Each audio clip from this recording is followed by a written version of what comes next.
Nah selanjutnya 2020 saya pun 100% PNS menjadi naik sedikit 2,8 sampai 3 juta, itu gaji plus tunjangan. Jujur yang mulia, saya tidak sempat memberikan gaji pertama saya untuk orang tua saya yang seorang penjual sayur. Karena gaji saya hanya segitu adanya tadi. 2019 saya TMT CPNS dosen. Tapi alangkah kagetnya, ternyata gaji CPNS dosen itu hanya 80% dari gaji pokok. Saya saat itu istri dan anak sudah satu, yaitu gaji plus tunjangan saya hanya sekitar 2,2 atau 2,5 jutaan. Saya saat itu kaget, ternyata gaji CPNS dosen yang pendidikannya S2 yang sudah mengikuti seleksi yang begitu sulit, hanya selisih beda dikit dengan guru honorer di Provinsi Jawa Barat.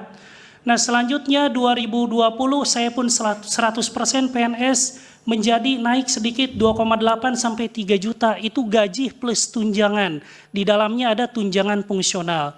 2021 yaitu 2 tahun setelah saya TMT, saya memperoleh tunjangan fungsional pertama dengan pemberkasan yang luar biasa, yaitu 10 angka kredit harus saya kumpulkan kembali. Dan ternyata saya sabari meningkatnya ternyata tidak terlalu tajam karena hanya bertambah 375.000. Yang mulia, saya tinggal di kota Bandung. S2 itu sudah punya istri, rata-rata sudah mau menikah dan sudah punya anak. Tapi saya PNS hanya gaji 3,3, itu sudah gaji plus tunjangan, bukan hanya gaji pokok. Di sisi lain saya harus bayar kontrakan yang layak bagi kita seorang dosen yang bisa mahasiswa datang ke rumah kita untuk bimbingan. Saya bayar 25 juta per bulan rumah kontrakan, artinya 2 juta sekian. Dan selain itu ada biaya hidup anak, biaya hidup istri yang itu sangat jauh dari gaji dan kebutuhan saya, terjadi kesenjangan.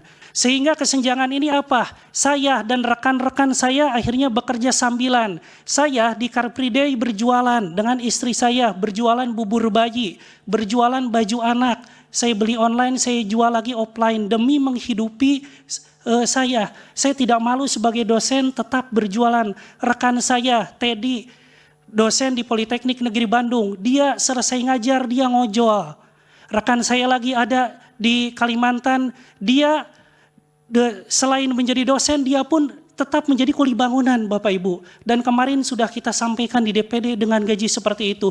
Selain itu dosen banyak yang bekerja mengajar di banyak tempat. Ke 4 kampus, ke 5 kampus. Saya pernah Bapak Ibu, pagi saya ngajar, siang saya harus ngajar lagi mencari tambahan, sore saya harus ngajar lagi.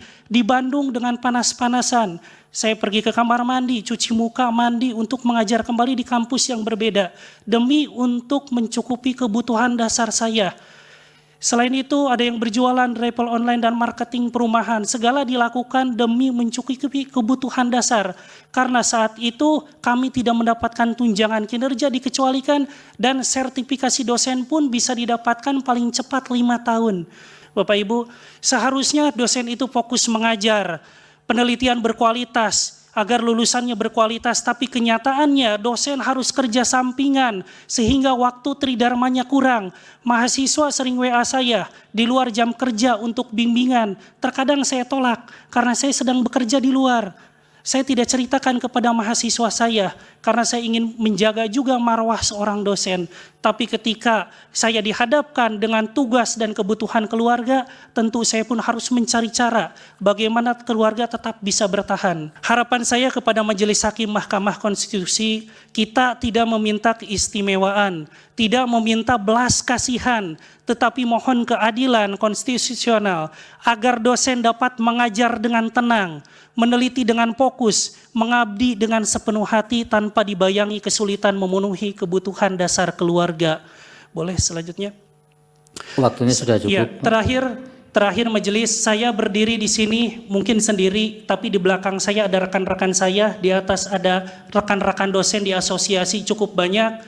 Saya berdiri di sini mewakili kepala keluarga yang ketika mengajar harus tetap mengajar di banyak kampus untuk membeli susu anaknya. yaitu saya mewakili juga dosen yang selain saya mengajar, dia harus berpanas-panasan untuk menjadi driver online. Juga mewakili ibu dosen yang perhatiannya tersita banyak karena tugasnya yang banyak dan harus bekerja sampingan. Juga yang mulia, saya adalah seorang anak dari pedagang sayur. Orang tua saya membiayai saya S2, dan saya pun ketika saya sudah S2 menjadi dosen sangat ingin menyisihkan gaji saya untuk orang tua saya. Jujur yang mulia, saya tidak sempat memberikan gaji pertama saya untuk orang tua saya yang seorang penjual sayur. Karena gaji saya hanya segitu adanya tadi. Yang mulia, saya mewakili banyak dosen. Ya, waktunya sudah cukup, Ya, Pak. terima kasih. Ya. Assalamualaikum warahmatullahi wabarakatuh. Waalaikumsalam.